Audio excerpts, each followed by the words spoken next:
জি guys, আসসালামু আলাইকুম। দেখেন আইল্যান্ডে কত সুন্দর রোডে ঘোড়াগাড়ি চলতেছে। নাইস একটা ওয়েদার আজকে, ঘোড়াগাড়িটা কি সুন্দর ভাবে চলে যাচ্ছে। Her lips are like some roses fair,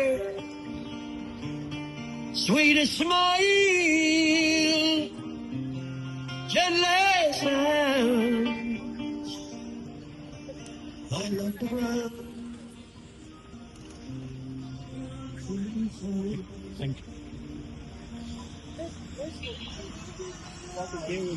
আমি এখন আসসালামু আলাইকুম, আমি এখন ডাবলিং সিটিতে আছি। এটা হচ্ছে doubling post office, head office সেটা।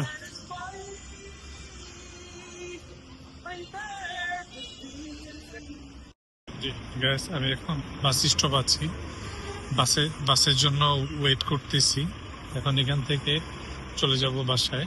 কিছু শপিং করলাম, বাসার জন্য জুম্মার নামাজ পড়লাম আলহামদুলিল্লাহ। এটা হচ্ছে ডাবলিং সিটি বাস সেন্টারটা। এখান থেকেই বেলফাস্ট, তারপরে আদার্স কান্ট্রির বাসগুলো এখান থেকেই সচরাচর যায়।